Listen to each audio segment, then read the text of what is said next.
All right, so we back with episode 8 of Sensational Talk, and I'm here with a good friend of mine, SWEET.MARGS. I'll let you introduce yourself, tell the people about you, and let them know a little bit about yourself. About me. Thank you for having me, first of Welcome. all. I'm not in Orlando very often, so I was kind of excited that we got to hang out and do the podcast. I think I've been following you for a minute and just really love just how encouraging and loving and inspirational you are, and especially for women that have a little thickness. Just a little bit. Just a little bit. Yeah. You know, it's funny. I believe I think the first video I saw of you was the video with the what are these called? Yeah. Funny enough, what are these called? I tried to find that video on TikTok, and it's almost like non-existent. I found it on other people's pages, and I even scrolled to your page, and I couldn't find it. Yeah, that account got deleted. I think I've had over 40 accounts deleted, so that was just one. But you build them back very fast. Very fast. Yeah.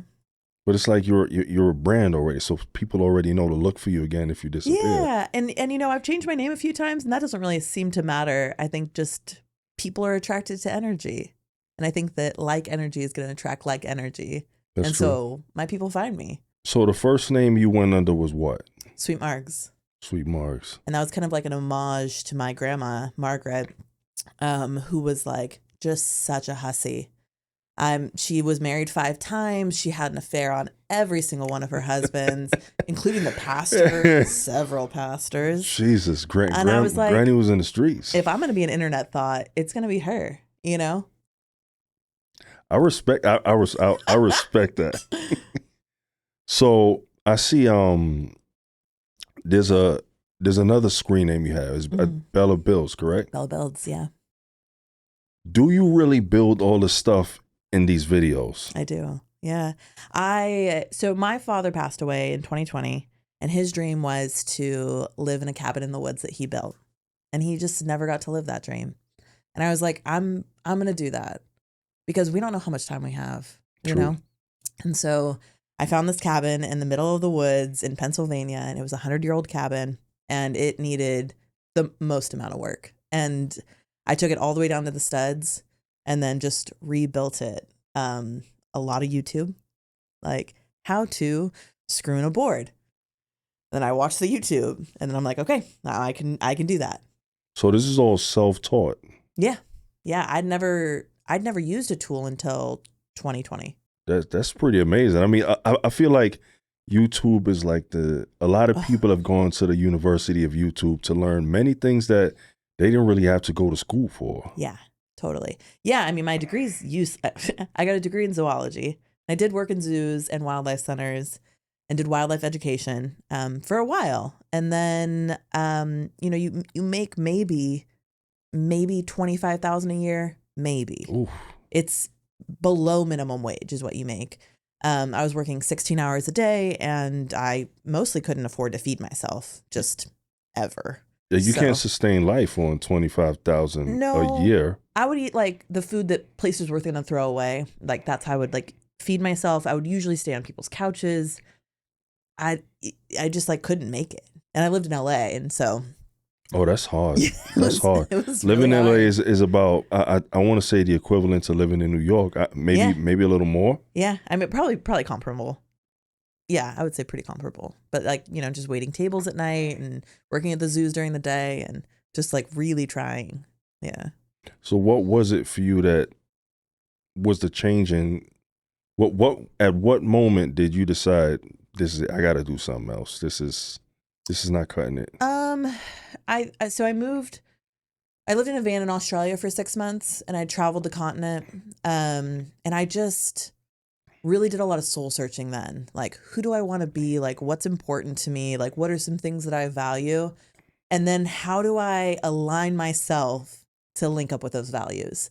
And I think that some of my values were being spontaneous, being creative, being nurturing, being a good friend. And all the things that I do now really have aligned with all of those things that I really value. So I think it just really took some soul searching to get to a point. Where were you born and raised? I was born and raised in LA, and I went to school in Oregon and then came back to LA to work in the zoos there. Damn, of all places, 25 grand that's harsh. It's hard. It's hard. Yeah. It's undoable. And then I was like trying to pay back my student loans and nothing was working, you know? What came after the zoo? After that, after Australia, I moved to Chicago and I worked in restaurants, and then I became a dating coach, and I had a podcast and I helped people with dating, and I really loved that. Like, I love love. Like, whenever people are in love, I'm so happy for them. I feel like that's one of the reasons why I'm winning. I mean, to me, Yeah. is why I'm winning, because I lead with positivity, and people just can't understand that. They see positivity as fake. They see positivity as, oh, he's just looking to get a bag, and he knows that that's how you get it. Or even Sure. like when they say, a lot of people have said, I only talk about big women because that's the cheat code. Once you talk about big women, it's like, you know, you it's like you milking the system. Like it's, Sure. and it's not even that. Like like you said, I love love. I love, and I didn't always come from that. Like I used to be a follower, not so positive, just was a very negative individual. And it took some soul searching as well. And I had to mature. I think we as human beings, it's never too late to learn new things and to be better than you were yesterday. Yeah. You know, so I feel that. I love that. what would you say in this cabin in the woods that you now live in? Yeah. You still live there, correct? I do. Yeah. What was the toughest thing to build that you had to do? I'm not very good at precision work. So I think like tile work was really tough for me. I didn't really do it. I had to hire someone and probably the best person I've ever met. His name's Joka, and he's a contractor, and he is so creative and so talented. And I feel like beyond lucky that I got to be able to be in touch with him, because every project I work on now, I'm like, hey, you want to come work on this project with me? And he's just like vibrational energy alive. But yeah, tile work was tough. Any kind of precision work, like any like grout, like I don't know. I feel like I'd have a man crush on somebody who could do. I could see the appeal why ladies find that attractive when men can do stuff like that. Because I look at stuff like that, and a lot of that stuff, I'm not ashamed to say I can't do it. Like I've never even changed a car tire. So when I see dudes doing like precision work like that and really getting into the carpentry and building, like it's amazing to me. It's like that's elite so business. Impressive. It's so impressive.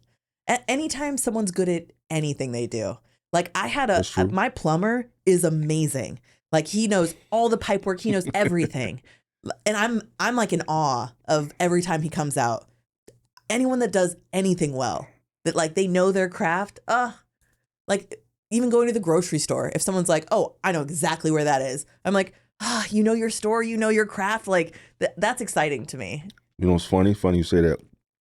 I was in Home Depot looking for double-sided tape. And I asked the dude, he knew exactly what aisle and what bay. That's so sexy. He knew what aisle and what bay. That's so sexy. And as a man from it, I was impressed because normally you go to places and they don't know where shit is. I used to work in Home Depot when I lived in New York. Yeah. Don't ask me where nothing is. I'm going to direct you to somebody who knows, but I'll never know where it is. Yeah. Building is something that I would love to do. I just don't have the I don't think I have the craftsmanship. I didn't think I did either. You know, I'd never done it. But you don't know until you try. That's true. And then sometimes you figure out like, oh, I can do that. Like that's really exciting. I feel like there's a lot of things that I felt really like sawing things, making tables. I thought there's no way. And then I did it. And now I'm like, oh, I could do that. So when you started posting this content, right? Yep. Was there like any negativity in your comment section towards these type of videos or people were saying that she ain't really build that or basically anything trying to put you down as a woman saying that you can't do these things? Yeah, I mean, I don't know. I think anytime you post anything, people are going to have an opposing view. If you're like, I love bananas, people will be like, what about mangoes? Why didn't you talk about mangoes? You don't think mangoes are worthy? That's you know what true. I mean? It's like, it doesn't matter what I post. People are going to say unkind things and that's okay. You know, I don't hold that against them. You know what I think is like, I've never said anything unkind to someone on the internet. Like never, not once. And even in my darkest, like after my dad passed and I was like grieving, deeply, deeply grieving, never once did I think I should say something unkind to a stranger on the internet. Not ever, not once. So the mental space that these people must be in to make a comment like that, man, I feel so bad. I've never been that low. And it's never someone who you can actually physically see. It's always like some Sure. cartoon Nameless faces. character. Yeah. It's like you feel good about that. You feel like after you type that and then you go about your day, you beat your chest like, yeah, I just told that bitch. Yeah, I just told her ass. Yeah, she's gonna go Right. cry and I just ruined her week. Yeah. And you But don't I have that much don't. power. Yeah, I don't. I usually just block people if they're unkind. I'm like, oh, I'm all done there. I used to do that, but I realized that by letting them just talk, it brings more engagement on the videos because people love interacting with negativity. I realize that. So if there's a lot of negative back and forth in the comments, that video is going to perform drastically better than one that may not be so negative. I will argue that because I block all negativity and I still have videos hit 30 million, 40 million, like easy. I almost all of my videos like on Cozy Cabin Mom hit 1 million, like every single time. And all I do is Do positivity. I follow that one? I don't think you follow that one. Jesus, you gotta. That one's at 1.2 million though. That one's doing well. You got a lot of characters. And they all live just trapped, inside my brain. What made you decide to venture off into doing OnlyFans? OnlyFans started in 2020. I was a dating coach and that was ending because COVID was starting. And someone was like, oh, you could make money if you post like bikini photos online. And I was like, no one's going to pay to see me. Like, I'm just a normal, like average looking human. Nobody cares. Like, why would anybody pay to see that? That's so weird. And then they do, as it turns out, pay to see that, which is crazy. It's still crazy to me. Every day it's crazy to me because I'm like, I'm just a normal, like little old me. Like there's no way anybody should want to see me, but they do. It's baffling to me. But it's a thing for everything, and everybody is drop dead gorgeous to someone and to a large amount of people, actually. I didn't think people would want to see me on the internet either. It just so happened they did want to. Yeah. I think you'll doubt yourself the most because you are your toughest critic. Sure. Even now, sometimes I can't believe that I'm still doing what I'm doing because I'm not the person that people see on the internet. I'm not that guy. I'm like a nerd outside of this. I just, I play video games with my boys. Yeah. And I'm just a normal guy, but the internet has me at this, and I don't even want to be that half the time. In your opinion, right? What is like one of the craziest requests you've received? I don't really get a lot of requests on OnlyFans. I don't do custom anything. Oh. I pretty much just tell people, like, OnlyFans is the only place left that I get to be completely myself, uncensored. And so in order to be the most authentic version of me, I just don't do anything that's performative on there. I am completely me at all times. And so if people are like, hey, do you do a custom? And I tell them no, and I tell them why. And I would say 99.9% of the time, people are like, that's so cool. I super respect that. Like, and they leave it there. Princess was telling me that, the people who sub to her are pretty respectful of what she does because she set her boundaries. Like Totally. she don't take clothes off. Yeah. She, and that's pretty admirable because, men are real pushy. I've heard stories from other women who, dudes go off if you say no. See, I don't feel that way. I think it's in how you say no. Because I think if you explain what's going on, why you feel that way, and like what your boundaries are and why that's important to you, I think on a human level, people respect that.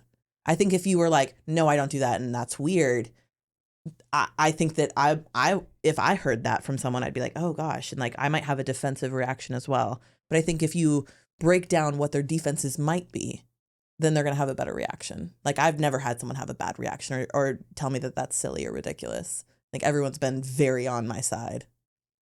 Being that like the majority of what you do is online, how do you balance? What is the balance? I think I just film things I'm already doing. Like I film me painting, I film me doing chores, I film me building things. Like I just turn the camera on and I exist. So for me, the balance is people just watching me do whatever I'm going to do already.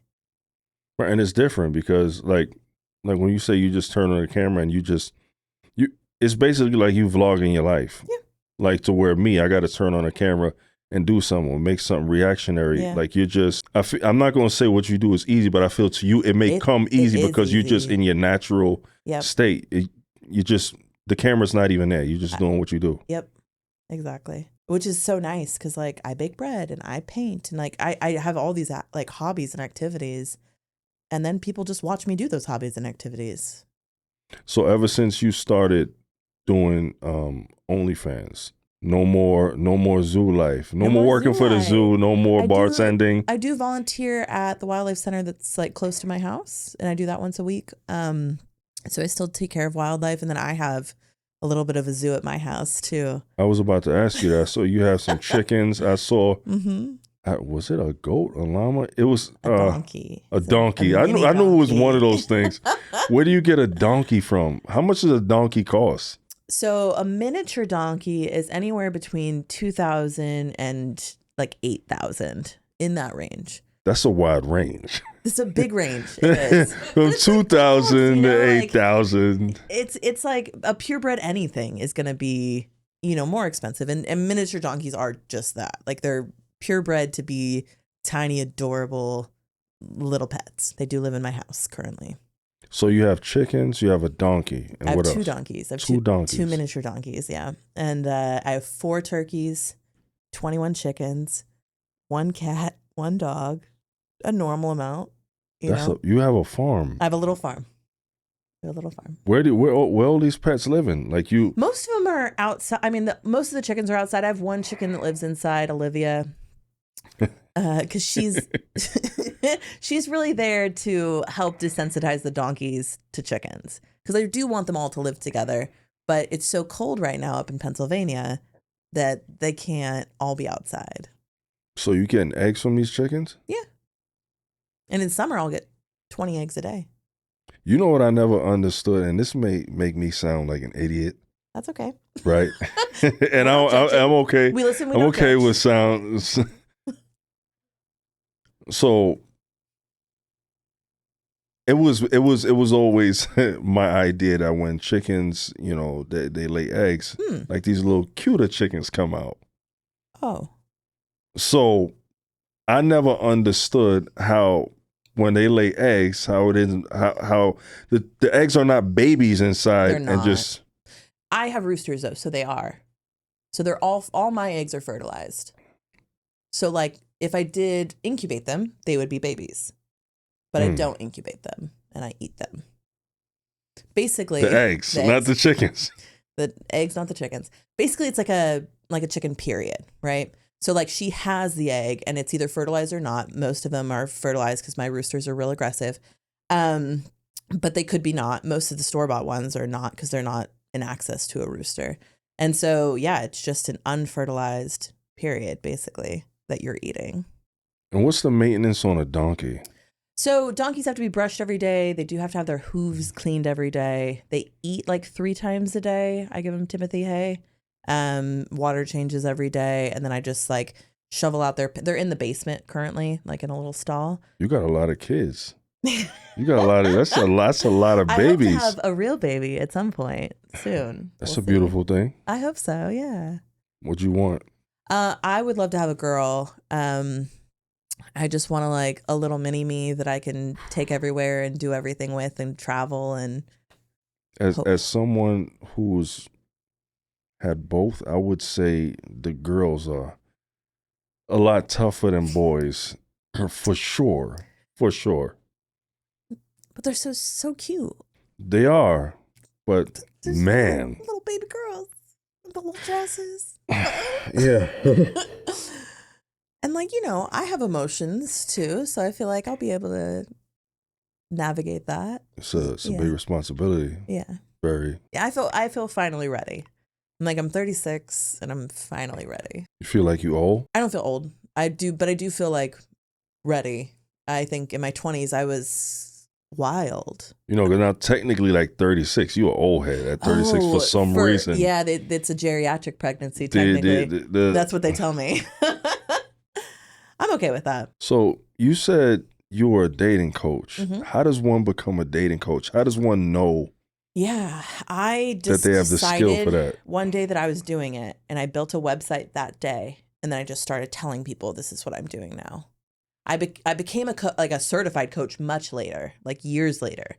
But in the beginning, I was just like, I am Hitch. And I didn't know that you could get certified in that. I thought this was just something that you wake up and say, you know what? I mean, I'm going to give people advice and they're going to take it. Yeah, I did. And I started giving talks. My favorite talk that I gave it's called Dating with Scrum. And Scrum is an agile methodology framework that software developers use to develop software. And basically the talk would start like this. I would say, you know, hi, my name is Dina and I do Dating with Scrum. Scrum, for those of you that don't know, you'll find out. For those of you that do know, you're a programmer, you're a developer, you're an engineer, and you don't know what dating is. And I'm going to explain that to you. And just roast them immediately. Because if you do that, then they're like very on your side. Dating is hard nowadays. Why do you think that? Well, for everybody else. For everybody else. Okay. But what's your sample size? Well, I'm just going based on, you know, the banter between men and women. It's like a lot of women who dislike men, and there's a lot of these "we hate men" videos, and there's a lot algorithm, sir. It might be. That's what I'm saying. It's an echo chamber. We see what we want to see. I see a lot of positivity. Well, it still exists, though. It still exists. When sure. I see it, I see. You see all sides of it. I see all sides, but sometimes even in the content that I post, it's like men.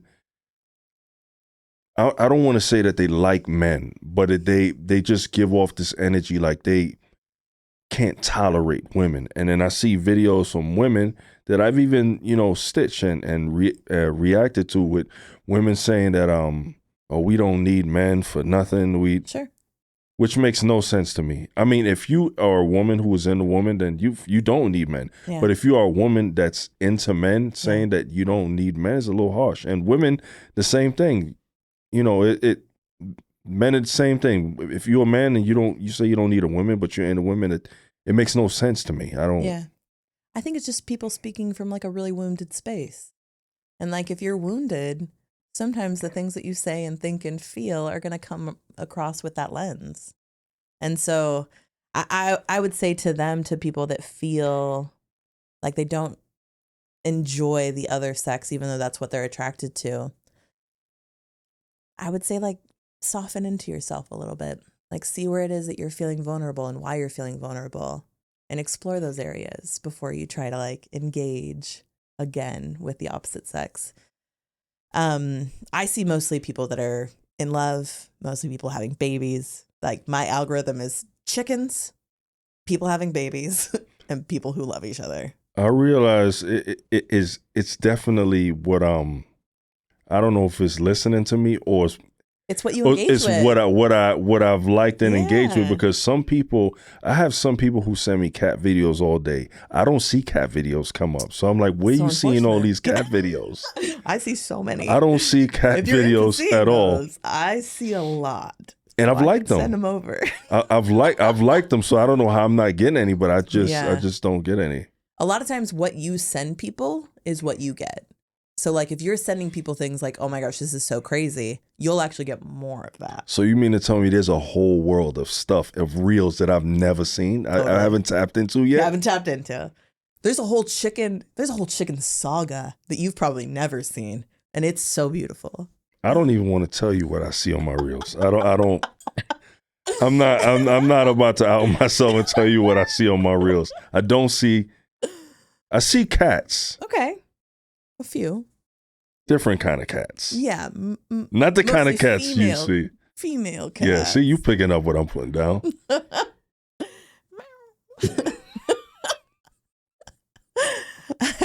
I have one of my, so you have Tourette's, right? I do.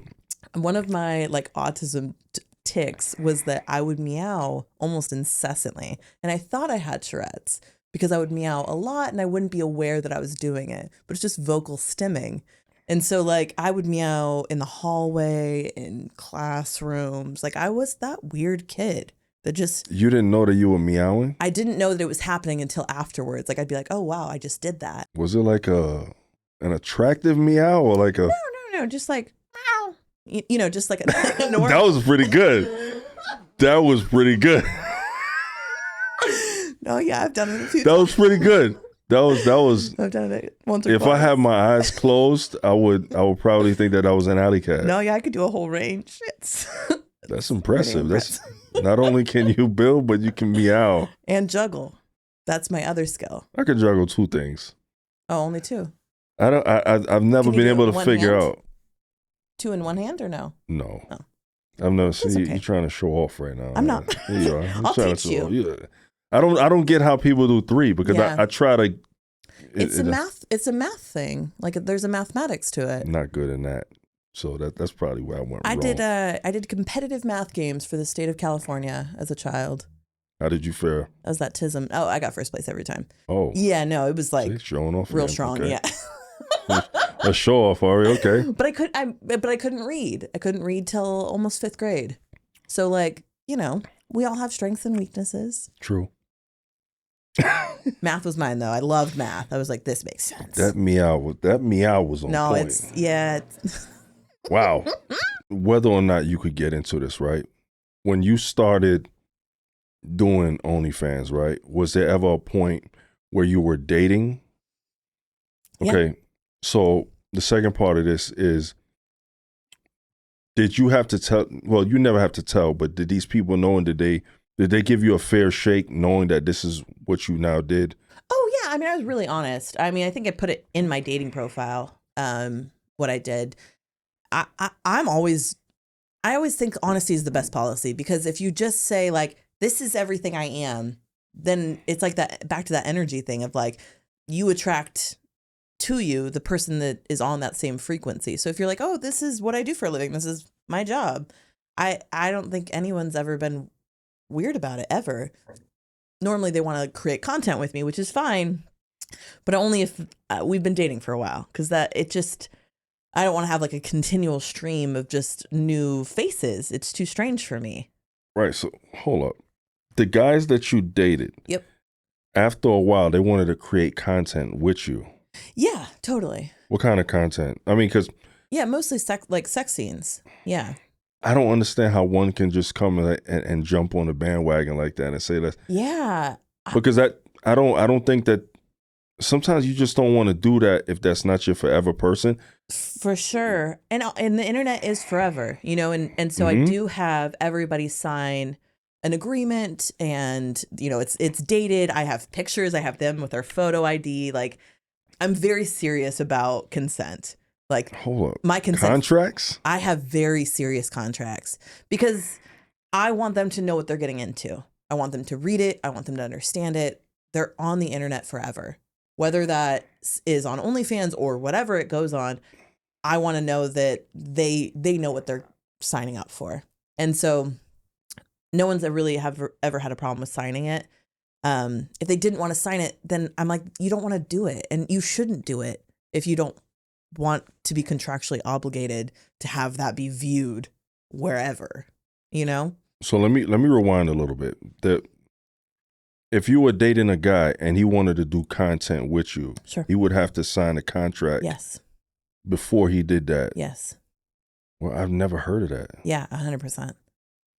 It's really to protect everybody.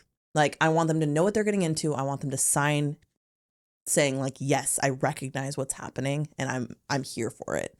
Because at the end of the day, like, you don't want someone who does it, regrets it, hates it, and feels resentful towards you because you didn't tell them or warn them properly. And I don't ever want that. I mean, I've heard of people like signing like NDAs and stuff, but I've Sure. never heard I've signed those. of people just doing contracts because they wanted to do content. Who does that does that protect him, or is that for your protection? Both. I mean, it protects everybody, you know, and it protects the site as well. True. Because OnlyFans is very strict about like who creates, are they an adult, are they consenting? Like those things are really important to them, and it's important to me. And so I think it's for everybody. It's protection for everyone. I mean, I don't use protection, so that's the only protection. Sensational.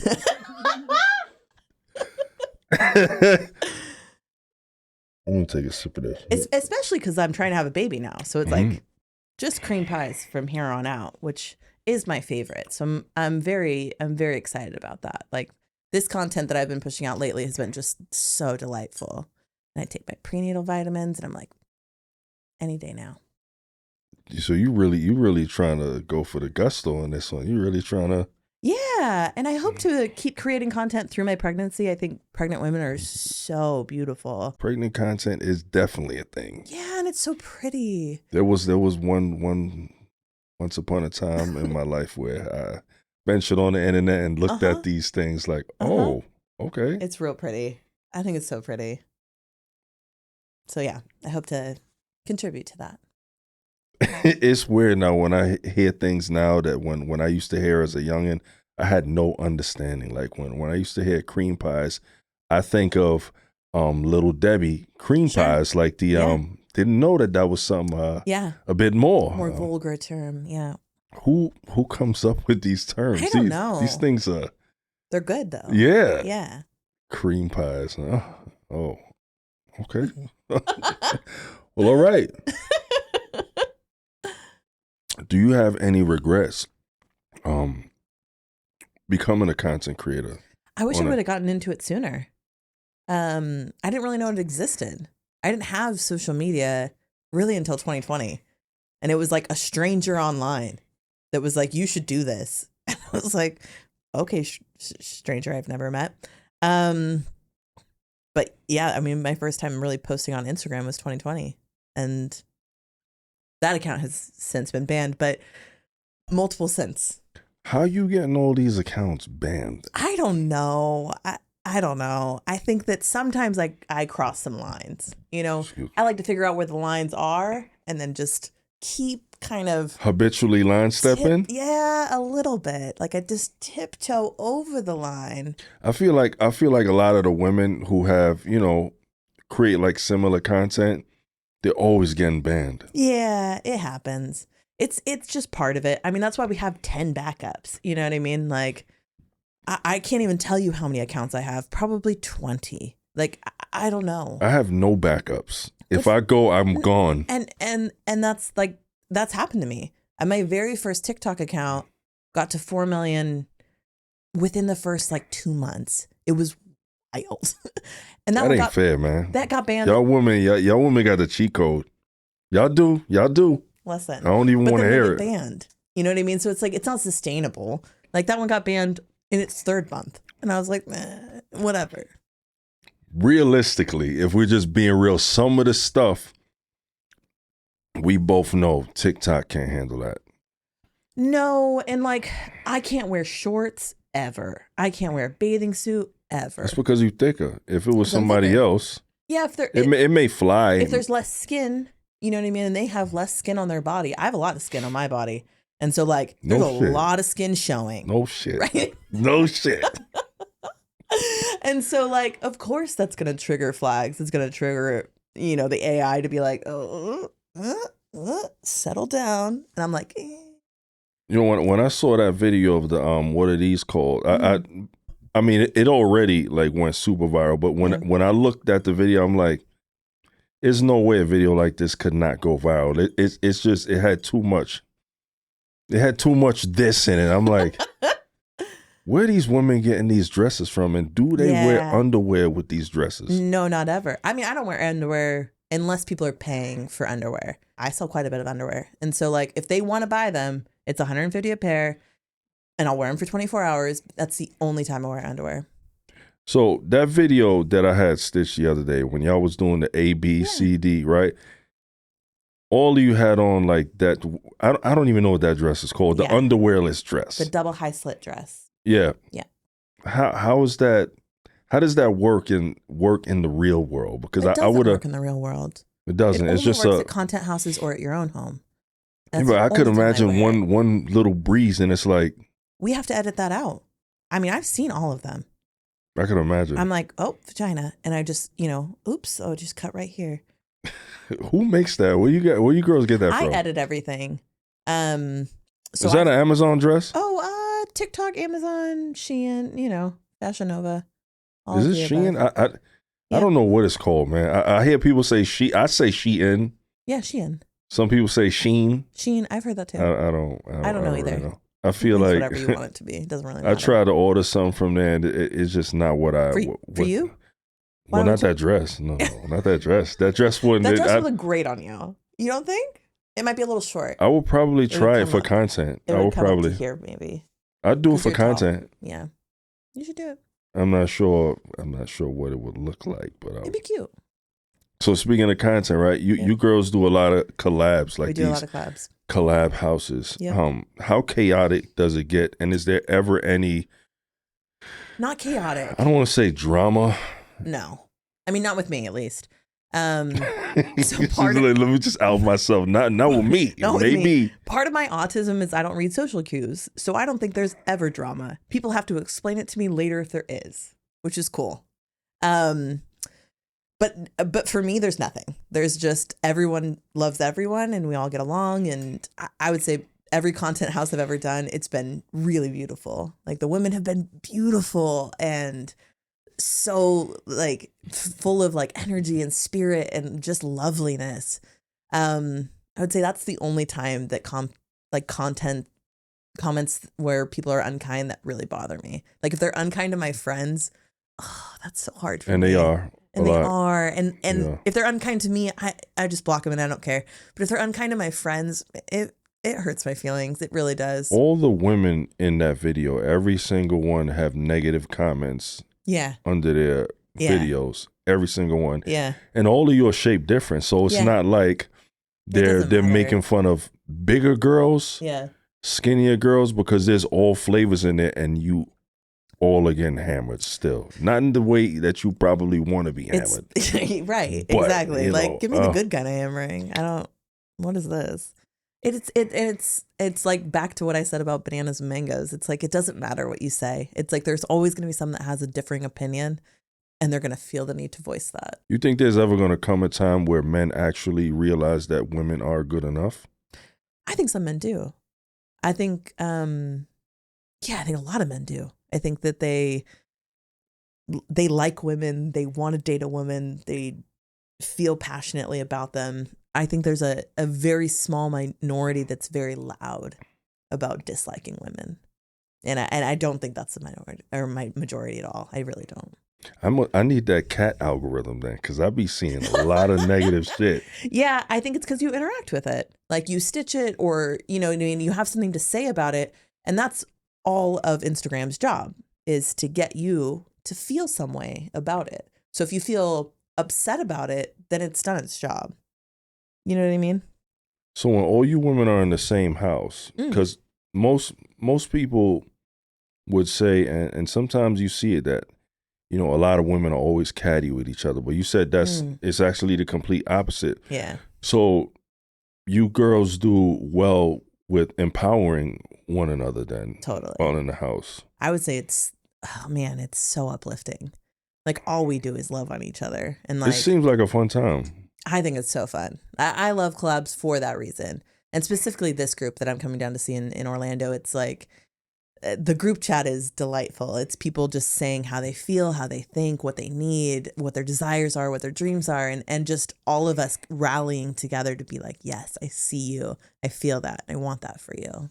I feel like men, I would like to do that with, that will sound crazy to some people, but I don't give a fuck. Yeah. I feel like I would like to do that with men as well, but it's like, I don't know, I feel like it's harder. And I realize a lot of people on social media are fake. You've been fortunate enough to find a great group of women For sure. that you can do this with, but there's a lot of fake people on the internet, and a lot of people who let the follow account they have go to their heads and like they're too big. That's why I don't chase. I don't really reach out to people because it's not that I don't want to hear no. It's just like, come on, don't be fake, man. Don't be fake Hollywood. I don't. Yeah, I think it's gonna be a mix, and really, no matter what job you do, you know what I mean. Like I've worked in a zoo, and there is a girl who said, I can train animals better than anyone. And I was like, okay. And I go in with her with the big cats, and she gets attacked by a bobcat, and she freezes. She doesn't know what to do. And I have to go and I have to throw the bobcat off of her. You know what I mean? Like, so there's people in every single field that feel like what I do the best, and they don't, and they freeze. That happens. And then you just like don't hang out with them anymore. Continue with others. How do you get these collabs? Like how, I mean, obviously, I mean, it could be through mutual friends, obviously, but do you reach out or do they reach out or what's the process? I'm a reacher outer. I would say like I reach out. Have you ever been denied?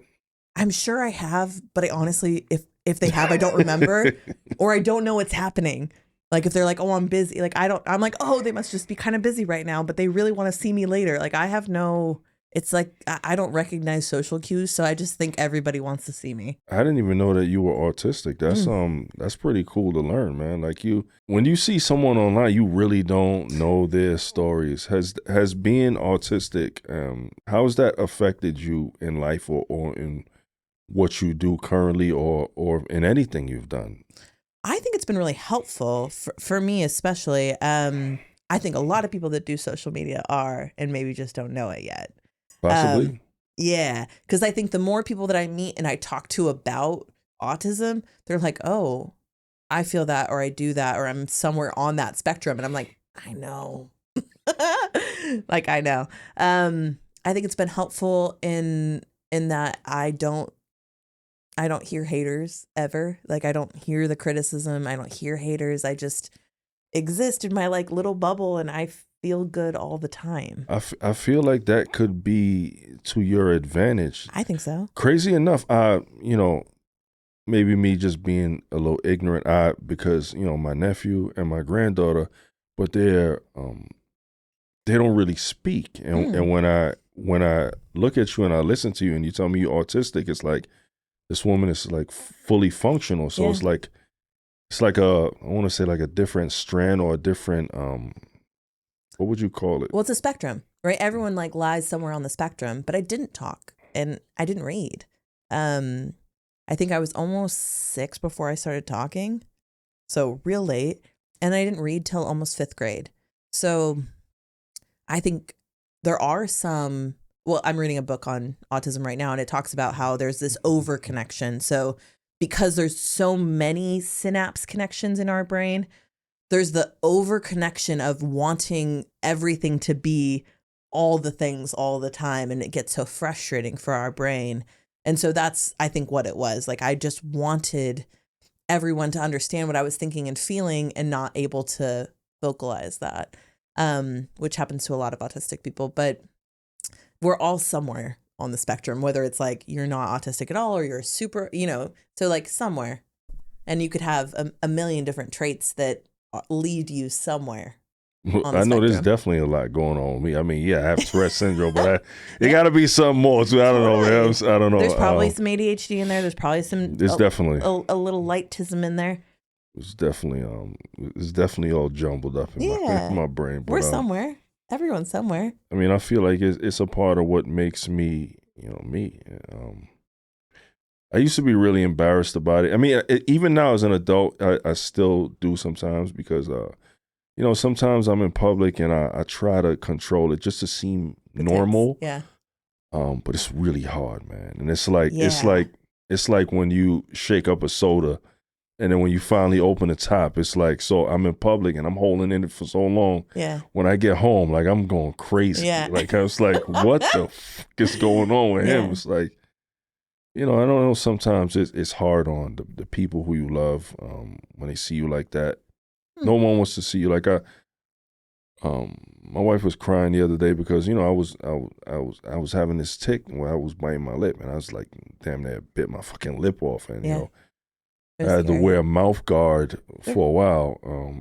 Even earlier, I was wearing a mouth guard, and I probably will when this is over, because Yeah. it's still trying to heal. Because every time it's trying to heal, like when my nerves Yeah. get going, it goes again. So like Yeah. I bite it again and open it back up. But it's just in this world, it's like you can't.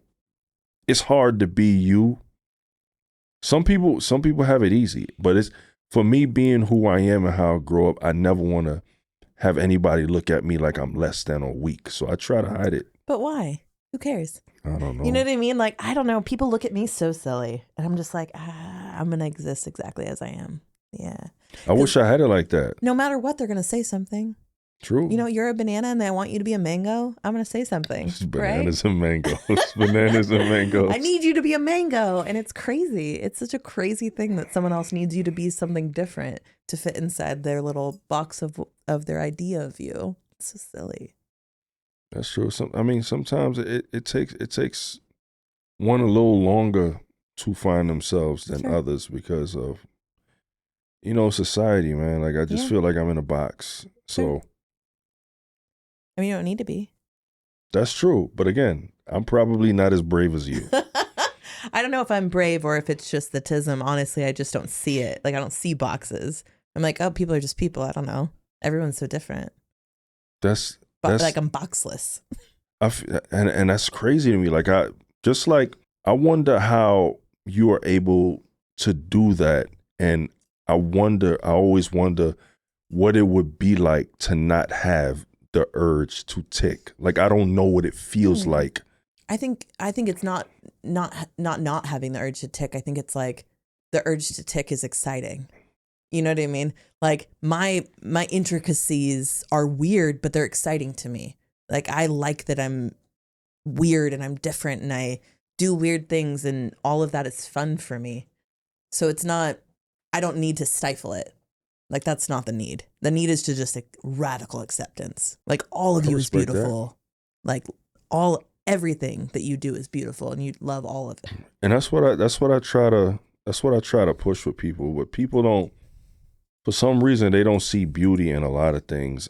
And beauty is different for everybody. Yeah. I think all human beings are beautiful. Me too. One can deny that, but again, like I said, beauty just looks different. Some people like bigger women. Some people like slimmer women. Sure. Some people like women with no hair. Some people like women with long hair. It's just, you pick and choose what's for you. Yeah. And I think it's just like a feeling thing. Like, you feel what feels good to you. You're like, oh, that feels nice. I like that. So right now, currently, right, how do you feel your mental health is right now? I would say pretty strong. Yeah. I am. I know who I am, and I know what goals I have, and I feel good about the alignment that I have. Social media can do a lot to like deteriorate your mental health if you let it. Sure. Because you definitely have to have thick skin. Before the internet, I wouldn't, it's not for everybody. The internet is definitely not for everybody. And I don't think everybody is built to handle what you can go through. People have, unalived themselves over comments. And I could easily say that, come on, it's just words. How do you let that happen? But to some people, it's more because they're not as strong as I am in that sense. Sure. I think a lot of people are stronger than me in other areas, but as far as that, I can't be fazed by words. Like, half the time, it's like, you motherfuckers really don't exist. Like, we don't see your face. So I can't take your commentary serious. You know what I'm saying? Yeah, I think like I take feedback from people that I respect, for sure. Like, my friends that are really close to me.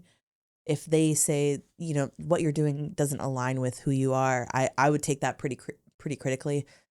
But I think people I don't know and I don't respect and I have no connection with, it doesn't really register as something that's important or something I should value. Especially if it's negative. I think that, like I said, I've never said anything negative to someone on the internet, so I couldn't imagine the mental space that they must be in to say something like that. So when they say negative stuff to you, does it really ever register because of? No, I mean, not really. Like, I usually, if it's like unkind, I'll just block. Because it doesn't really like align with the message I'm sending. I feel kindness and love towards everybody, and if that isn't something that they're resonating with, then that isn't the space for them. You know.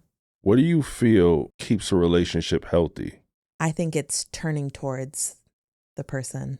So whenever someone makes an advance, like if someone reaches out, if someone talks to you, if someone touches you, it's turning back towards that. So I would say, like, if you have a partner that needs to vent after a hard day, turn towards that. Put your phone down, look at them, respond to them, ask them questions. If they touch you, respond to that, touch them back. You know what I mean? It's just turning towards, is showing interest.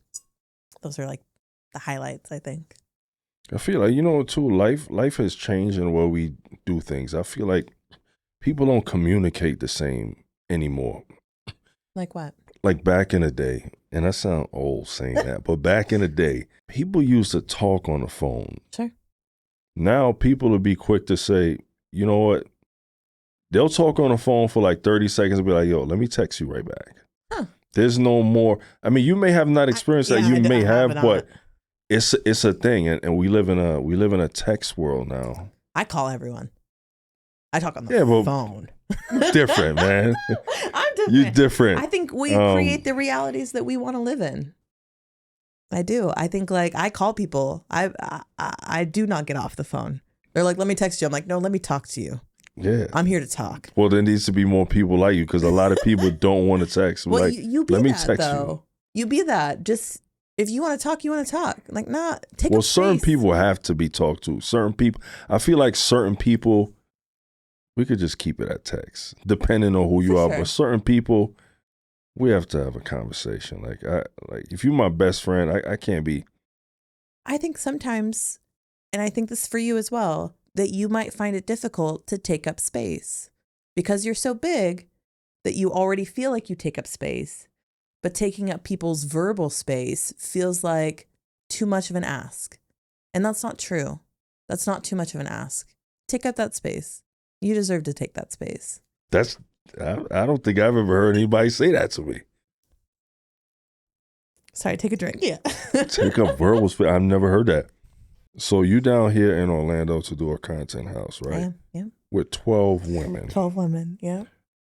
It's a big group. Can you say off the top of the head who these 12 women are? Yes. Saffron, Julie with the Cake, Mystic, Princess, Allie Smiles, Kay. Just Kay? Yeah. Damn. Everybody. Everyone's got long names. She just has K, which is great. It's like Cher. I know. Just the one. No last name. Who else? Mira. Oh, Mira Scarlett. Man, I've known Mira for... Was she in one of those videos? She wasn't. She's in a lot of other videos that I've done. I've known Mira for years now, and I'm obsessed with... And Mira sends me the most amount of reels a day. No one can keep up with this. Kitty reels? 30 reels, at least 30 reels a day. What kind of reels we talking though? Mostly cats, I would say. Some like plants, some bread making, some other animals, but mostly cats. And it's at least 30 a day. I'm not online that much. Like, I don't scroll ever. So I'm like, this is a lot. I see, I would say 10% of what she sends me. Well, you don't really have a need to scroll. Me, I gotta scroll. I scroll to look for stuff to stitch and to create, stitch, and but it's just your life. Yeah. And then with the girls, it's like y'all just doing y'all. So it's, I do almost no scrolling. So y'all just come up with these videos on the fly? It's all been talked about ahead of time. So we plan out dress codes, what we'd like to do, who we'd like to be, what we'd like to create, and we share a lot of ideas in the group chat, which is pretty extensive. How do these days go? From what time to what time? Y'all just shooting? I'm up early. I'm up at 4 or 5 every day. That's terrible. I know. That is horrible. I make breakfast for everybody. That's the first thing I do. And then after that, we start our day, I would say at 9 or 10 is when other people are starting to be alive. And I've been up for hours at that point. So like I've been up for 6 hours by the time most people are getting up. And so I've shot all my solo content, everything that I need to do for the day. I've made everybody breakfast. I feel pretty set. And then they want to continue. So like they start at 10, which is late for me. Yeah, no shit. Right. For me, Miss 4 a.m. Up early. And then they go to like 4 or 5 p.m. And so we're continually shooting the whole time. I usually do most of the filming and I do most of the editing. I love to edit. I started editing at 12. What do you edit on? I do CapCut is what I do. Everybody CapCut. be using it. It's so easy. I've never dabbled in CapCut. It's literally so easy. Hold on. Do you have CapCut? Yeah. Because I heard when TikTok, the Listen, band. You just get a cute little VPN. And you I don't know how to use whatever those, you want. man. That's what I hear. Google it. You'll be fine. It's easy. That's what I heard. Easy peasy. Some lemon people squeezy. like they were even selling phones on eBay I for like saw that. You $10,000 with can't TikTok on download it. CapCut, or you can't download TikTok. Right. That's why I was asking if you had it, but you Mrs. VPN. I got it. But I have multiple phones. I would sell for sure any of my backups that have TikTok. Whatever, take it. Do whatever you want with it. I don't care. TikTok, who cares? I can't sell mine. So I need you got that. the one. Yeah. I got the one. No, I have multiple backups and I have multiple phones. So like, who cares? You take one. That's bullshit, man. I got one phone. You either got that number or you don't. Yeah. Well, I mean, you gotta get banned so much. And if you have the same accounts on the same phone, they will ban all of them. Really? Is that how it works? Yeah. It's pretty horrible. And this is like so atrocious, but the week my father passed, I was banned on all of my TikToks and my biggest Instagram at that time. I was like devastated. How do you feel when you wake up and it's gone? I know I was banned one time when my account was small, and that I only had 13,000 followers. That took my soul. Yeah, it's heartbreaking because I feel like you put a lot into it and it feels devastating that they would just take all of it from you. But I think what it does is it allows you to like safeguard yourself. So I have so many backups and I have so many phones and I do all the things so that I'm protected. But you don't know that when you first start and you just put all of it out there and you think this is going to be here for forever. And it's not. Like the video you tried to find of me, that account was, I don't know, 15 ago. I had the, so you don't have that original video nowhere? I have the original video. I may need you to send me that just so I could put it in there so people can see. But who that is? Like, I found it on other people's, but the quality was terrible. It's like they ripped it off of a video that was ripped off, and the quality is just destroyed. It's like you don't even see what you're doing in the video at this point. And nobody tags me because nobody knows who I am. So people will be like, "Oh my gosh, you're the girl from that." I'm like, "I am." Yeah, you the girl with the thingies on the side. I did have a comedian one time that came up to me and was like, "You're the girl. You're the girl that I stitch," and my account got banned. I was like, "Yo, some videos are like risque. When I look at them, I'm like, damn, this would be a good video to stitch or react to." I'm like, "What? Don't do it. Is he gonna take my account?" Too risky. She bit the dust on this one. I might too. Let me just leave it alone. Let me just venture off somewhere else.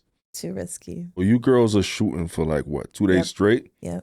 And then when you I get cooking home, breakfast for everyone? I usually cook breakfast for everyone, and then sometimes lunch, depending on the day. Who's doing the supermarket run? We usually like DoorDash that. So sometimes I'll go to Trader Joe's and I'll pick up everything, but sometimes we'll DoorDash all of that. Just depends on like kind of the trip and how much time we have. What you chefing up? I cook everything.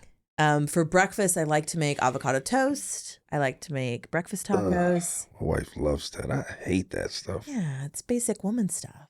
Avocado toast. You got to do it with like a little bit of feta, a little bit of yuzu hot sauce. I'll probably be, if I woke up to avocado toast, I would probably be angry. That would probably destroy my day. No. Like I need some bacon on that or something. Sure, you can put bacon on it. So They you can make have a dinner collab. too, or you'll go out to Usually eat? we'll order like DoorDash for that. Yeah. So as a group of 12, I can imagine going to a restaurant with 12 We usually don't go people. anywhere. We usually order in because that would That's be that's crazy. still a big ass order. It's a big order. I can imagine the DoorDash guy. What was the guy pulling up? That's a crazy house to be pulling up to. Yeah, I can couldn't even imagine. That just seems like it just seems like one of those videos, man, that you see on those sites where the DoorDash guy comes in. We made a really cool video. It was my very first collab, and we made a really cool video pretending to be the pizza guy. And actually, I was the guy because I had it strapped to me. You So was the guy. I was the guy for most of it until it was my turn, and then someone else had to be. Actually, I think Frenchie was the guy when it was my turn.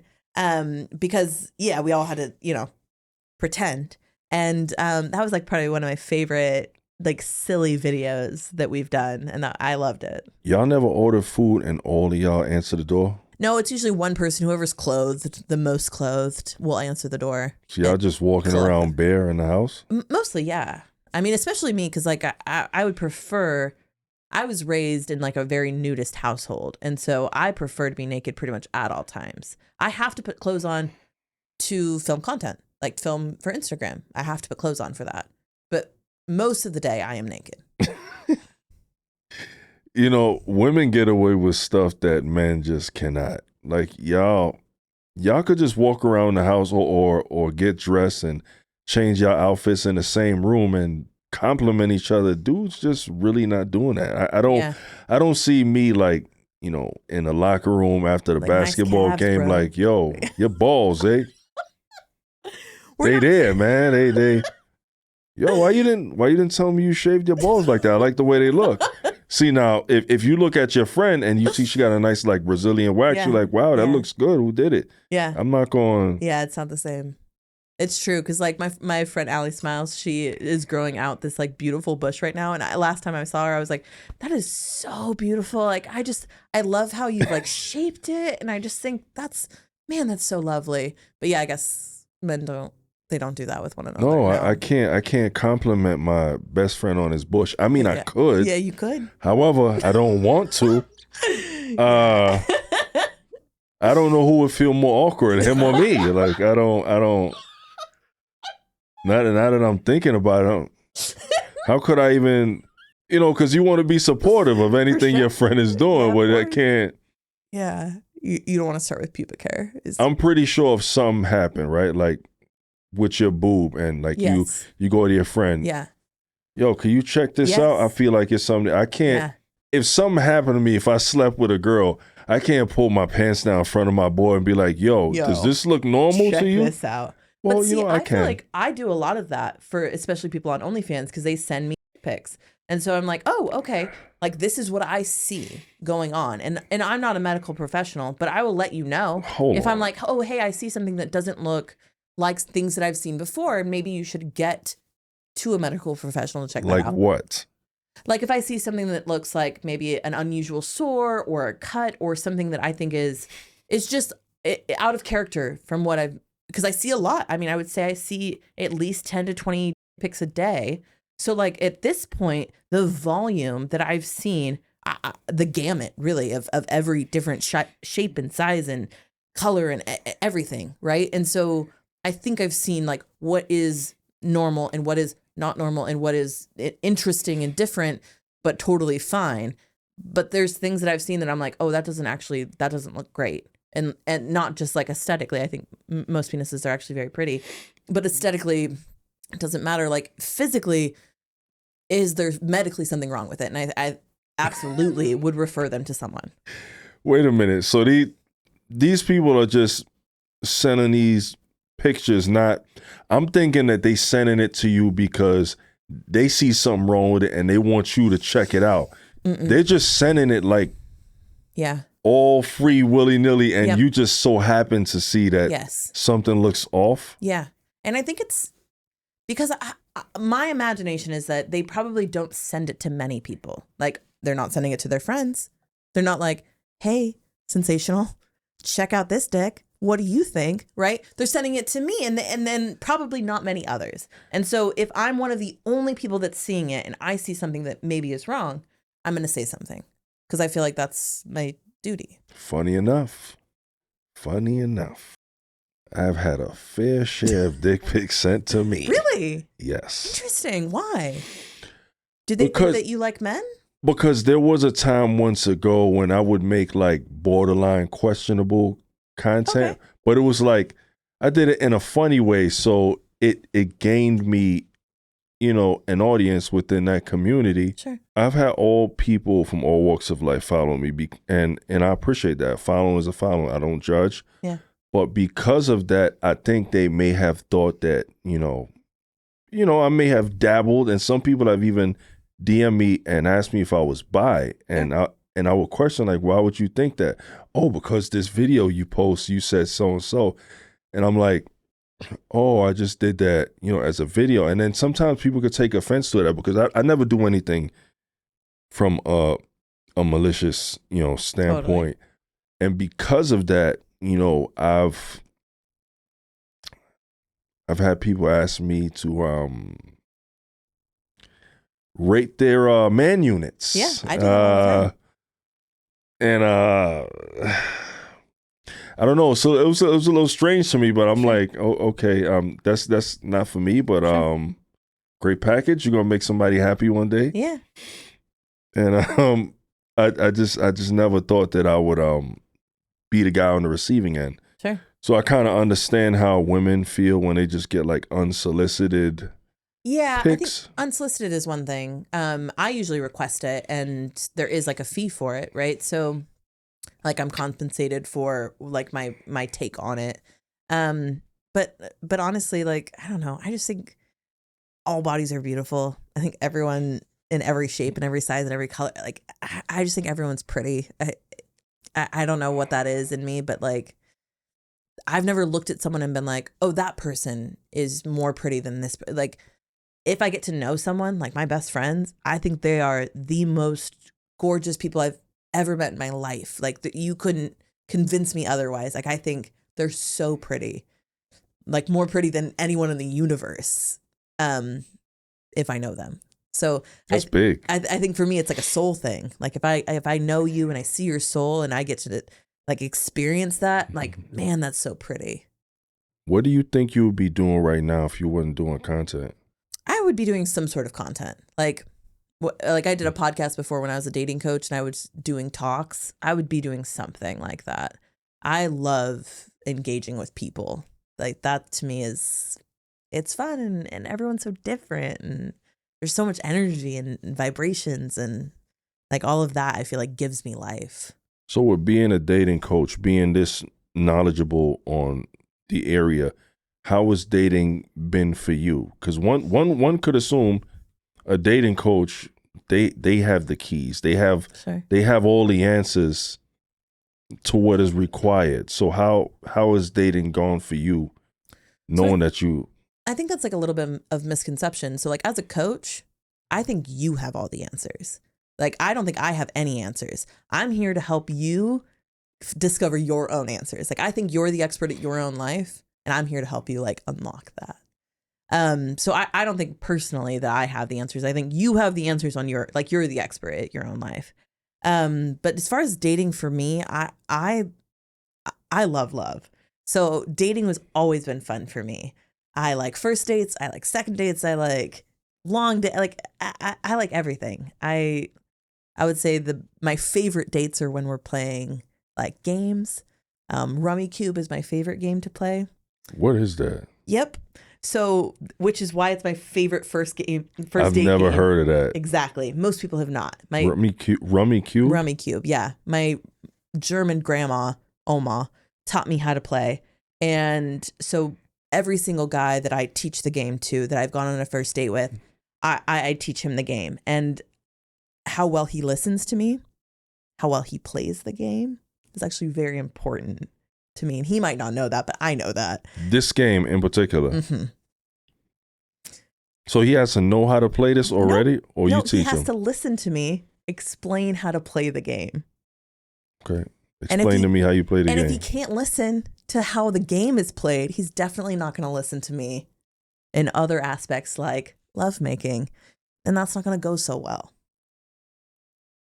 I think it's a really good prerequisite. That definitely does make sense. I mean, if you can tell where things are gonna go by a person's willingness to pay attention. Totally.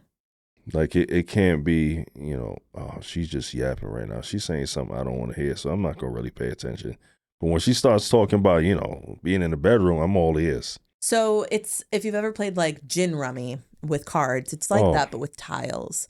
So there's a bunch of tiles. They're all face down. You get 14, and then you get to put them down in series of 3. So like 6, 7, 8, all in the same color. You put that down. Or if it's like 5, 5, 5, all in different colors, you can put that down. You can put series of 3 or 4, and then as soon as it's played on the table, anyone can play off of that. So if it's like 5, 5, 5 in all 3 different colors, but you have the other 5 in the 4th color, you can put that down. And then because there's 4, you can actually take from that. So you have 4, 5, 6, and you need one of those 5s. You can take from that as long as you leave 3.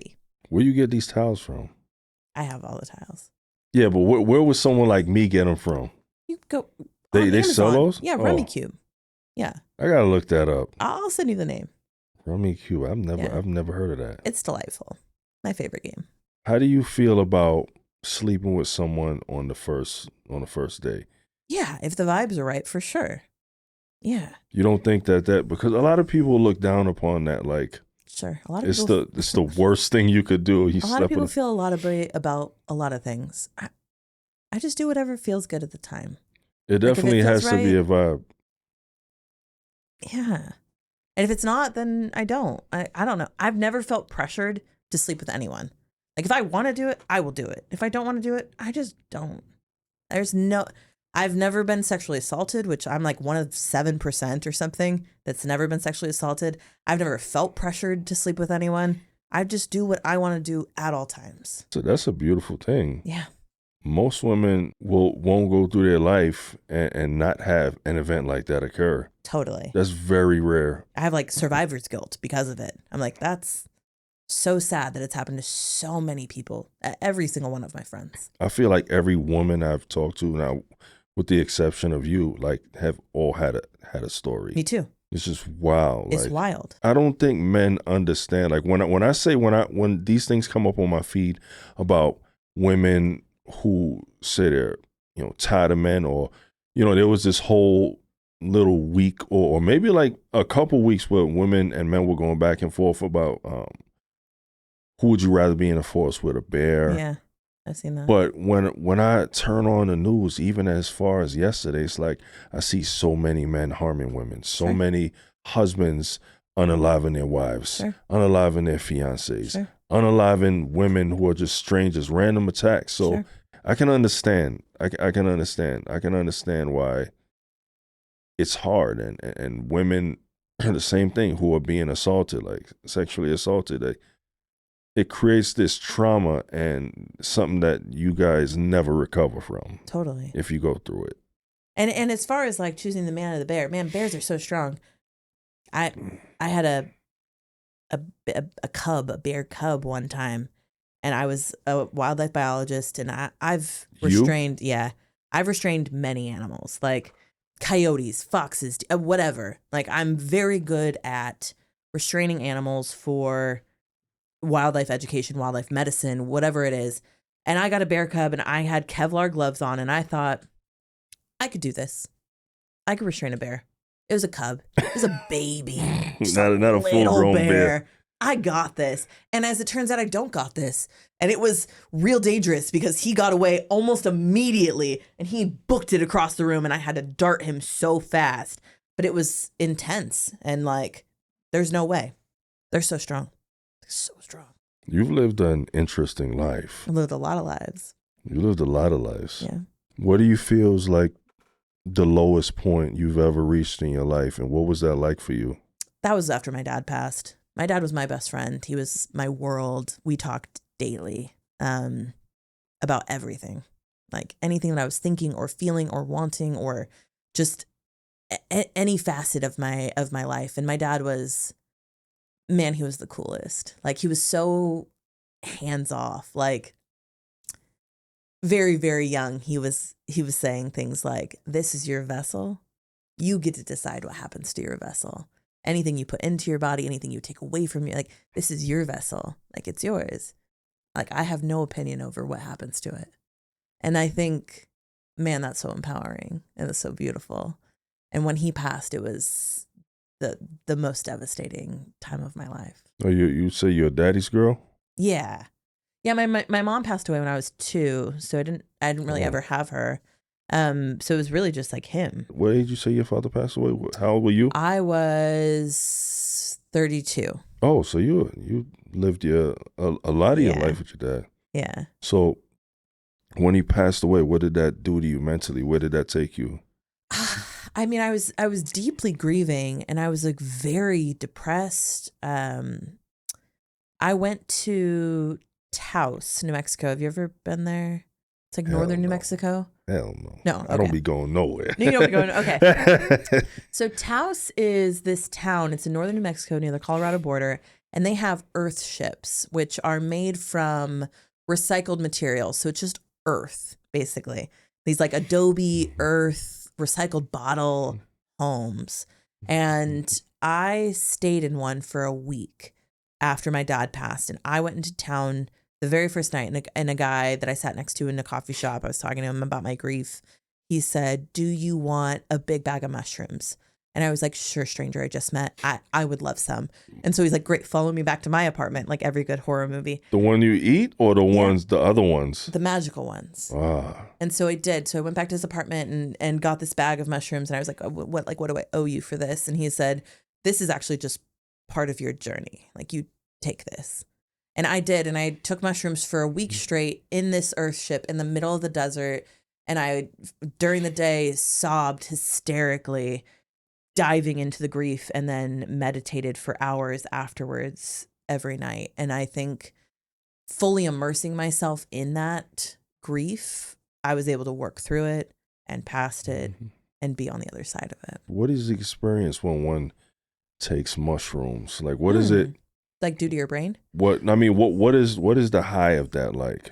So mushrooms essentially, and why they're studied medically, is that they delay the synapses in your brain from doing the same routine that you always do, which is why they use it for treating PTSD. So like your brain will tell you like, hey, there's a chair here, and this is how you sit in the chair, and this is how you move around the chair. And mushroom says, what do you actually think about the chair? Do you think it's solid? Do you really think you sit in it? What do you think you do about it? And so because there's that delay there, it really allows you to explore every single facet of everything you've ever thought and question it and why. And that's what it does. How functional are you when you... Well, you're not. No. So you kind of in zombie mode. Yeah. And I would say like most of the time, like I babysit people that do it, like chaperone people through it if it's their first time, because a lot of times you don't know to trust your own thoughts, and you probably shouldn't trust your own thoughts. And it's good to have someone who's like been through it and felt it and can know where you're at to help you like guide through that. Obviously I've done it enough that I do it by myself and there's no trouble or problems there, but I could see how that would be an issue for people for sure. Like when I was going through the whole lip biting thing the other week, we got some medical marijuana, and I tried it. I guess, I don't smoke. Sure. But I took quite a few puffs because, my wife told me I was doing it wrong. So maybe I was doing it right. But like 30 minutes later, I was like this. Yeah. Nothing worked. Yeah. All the tics stopped, but everything stopped. Sure. Everything. I was on a recliner. I could not get up. Yeah. And I started to panic a little bit because I couldn't. It's scary at first. I don't know if I could get used to that. Like people who do that on a regular, maybe their tolerance is high, but if that's what it feels like all the time, could not get used to that. It doesn't. I mean, you can take varying amounts, right? So like if you do a little bit and you'll feel like a minor version of that. And then if you do a lot, you'll feel a major version of that. And that's the same with mushrooms. You can take a baby bit and experience almost nothing. Like it'll do a little flutter is what I call it. But you could take a lot and then you experience a lot. So it's however deep you want to kind of take the medicine. How long does it take to wear off when you? 4 hours. Ooh. It's a long trip. That is terrible. I would have to sleep that shit Acid's off. even worse. Way longer. You tried acid? I've tried everything. You've definitely led a lot of lives. Yeah, because like, why not? We're here. That's true. Yeah, I think it's really What's beautiful. the difference between that and mushrooms? Acid is synthetically made, in a lab. So chemically, it just is different than psilocybin, which is the compound that's in mushrooms. I think you experience it much differently. I think the chemical effect of it you feel differently than you feel from psilocybin. And also, I would say, like, because it's not regulated, obviously there's no like FDA involved, you will get varying amounts of psilocybin and things. And then when you get acid, you don't know like how much, how little, like you don't know, right? So you're just like, oh, maybe I'll try this. Is that the one you put under your tongue? You can do it that way. Yeah, a lot of times they have them on like sheets of whatever, like sheets of paper, and you can like take a little strip of it, or you can like take a half, or whatever you want. And do what? You dissolve it under your tongue, if you want. If you want. What are the other options? All your options are options. I've heard of people. I don't think it's drugs that they put in the ass. I've heard of people taking alcohol in the ass. Not alcohol. Sure. Is it alcohol? Yeah, and it gets them drunk quicker. Boofing. It's because the epithelial in your anus is actually much thinner than anywhere else really in your body, and so it accelerates the rate of whatever you're putting there. How do you insert it? I mean, you can put it on, like, soak a tampon and just.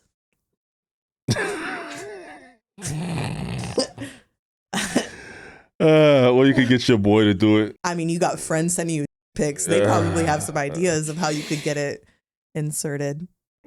Yeah, I wish it ended at pics, but I got sent far more. But right, that's for that's for another time.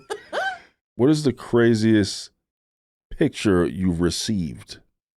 Like the wildest, most unexpected. I don't think I've gotten anything like that. Like, I don't know. Everything's so normal for me. Like, It can't be though. I don't think anything's weird anymore. I really don't. I'm like, oh, okay. So when you saw that picture and you said something may be wrong with that, yeah. what was it that made you determine that there was something wrong with it? I think just the clustering of sores that I saw looked like something was wrong, and I was like, that doesn't look right. He right? should know that something's wrong with sores. I mean, you cannot. Yes, but I would say the lack of sex education in America is astounding. I mean, my friends that are on the East Coast are given abstinence-only education, and they've never seen this before. They have no idea where STDs come from. They don't know how they spread. They have no idea how to prevent them. They don't know how to get checked. Like, there's so many things that people aren't taught that, yeah, their first time hearing it is from a sex worker online, who I'm like, oh, actually, what I think is happening here is this, and this is what you should get checked, and this is what you should get checked for. Have you ever caught an STD? I've never, I mean, by the grace of God, because like really Russian roulette out there. Yeah. Yeah. No protection, not ever. Cream pie in a way. Yeah. Cream pie in a way. It is very dangerous out there. And again, it's like, earlier in my life, I ended up in a clinic once or twice. Yeah. And a lot of people would get embarrassed, and I wasn't embarrassed. I felt more disappointed in myself because I should have done better. But I'm in there. I'm like, I didn't. Somebody gave this to me. It's like getting I'm a not cold. right. Like I'm not. All these women aren't in here because I infected them. I'm in here because I should have wore protection, and somebody got me. It's like, yeah. I mean, like, okay, so we get chickenpox as a child, right? Which is herpes. Is it? Yeah. I didn't know that. Yeah. So herpes is cold sores. It's genital herpes. It's chickenpox, and it's shingles. So those are the 4 forms of herpes: 1, 2, 3, and 4. And we get chickenpox. Most people have had chickenpox. I've had chickenpox as a child, and that's herpes. And you get it from playing with friends. And as it turns out, you get genital herpes from playing with friends, and you get mouth herpes from playing with friends. We're playing with friends, and we talk about playing with friends. You're doing different kinds of play, but I'm just saying you're playing with friends, right? And so, whatever, STDs happen. They happen to so many people all the time because they're playing with friends. A lot of people be in denial, right? Like when you see somebody and they have a cold sore on their lip, and you say, "Oh, you got herpes." Nah, I just got a cold sore. you have herpes. I think it goes back to like sex education. Like we haven't had enough sex education to know like chickenpox is herpes or that shingles is. See, I didn't know that. You just educated me on Like, that. I didn't know chickenpox was herpes. I got shingles in college, and you can only get shingles if you've had chickenpox.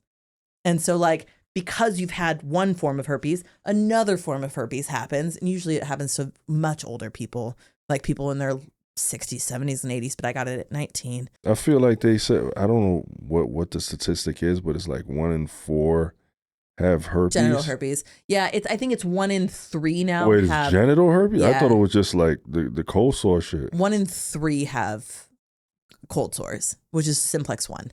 So 1 in 3 have simplex 1. Yeah, I think it's like 1 in 4 have simplex 2. I mean, like everybody has it. I think it's 80% of America has herpes. But people will deny it. People who aren't as educated. I made a joke telling somebody like a few weeks ago, "Oh, you got it." He was like, "No, I didn't got it. I went to the doctor." I'm like, "They don't check you for that at the doctor unless you ask them to check you for that." They can't unless you're physically having a sore. Right. They can't check you for it because it's in everybody's blood because you've had chickenpox, which is herpes. So and people get offended as fuck. Like, no, I don't. It's so silly. You do. It's silly. If I got it, then you got it. Then maybe I do. Yeah. Maybe I do. Yeah. I mean, yeah, it's just one of those vaccinated things. For it. Like a lot of kids now are vaccinated for it, so they don't get it ever. I didn't know that there was a vaccination for that. There is a vaccine now, which is cool. There's a vaccine for shingles, and there's a vaccine for chickenpox. There's a vaccine for HPV. Like there's such good science that's being done that's helping to eradicate these things. Came after my time. After my time too. Yeah. Because I got chickenpox. I got sent to a friend's house to get chickenpox. They wanted me to get it so that I didn't get it as an adult because it's so much worse.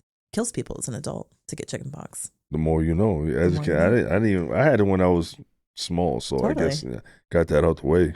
Yeah. Yeah, because if you would have had it as an adult, and this is a lot of things that happens is kids don't get it, and then their kids get it, and then they get it as an adult from their children because herpes is very contagious, and then they die from getting herpes as an adult in the form of chickenpox. I read somewhere that there's a pill you can take to prevent you from getting HIV. Is it PrEP? I'm not sure what it is. Yeah, I mean, definitely. So, it's doxy. So doxycycline is what like a lot of my gay friends take, and they take it on a regimen, and it helps them to prevent getting HIV. They take it every day, and it would be like the exact same thing that you take if you were to have HIV.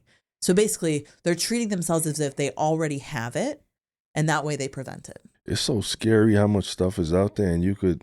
Is it? And people are still playing around. I mean, I don't know. We just got this one life. Yeah. We're just doing it. I want to live it as long as I can, though.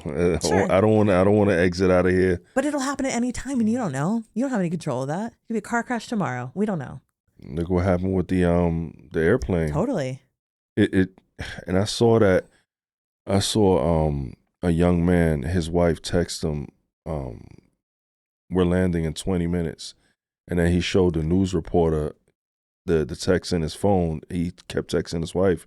Messages never went through. It's just sad. You waiting on the ground. Another father, he lost his wife and his daughter, and you could tell when they were interviewing him, he was in shock because there was no reaction. There was no crying. So he left behind. It's just him and his son. And he had to explain to his son that his mom just passed away. So you could go at any time, man. Like for any reason. So where do you see yourself a few years from now? Do you feel like the content create is something you'll be able to sustain, or you think after, God willing, the baby comes, life will change? I don't know. I don't ever really try to project into the future. I just try to live in the now. Right now. Yeah. Because I can't imagine all the things that I've done. I didn't have a plan for any of them. They just happened. And so I like to think like the universe has it figured out, and I just am along for the ride.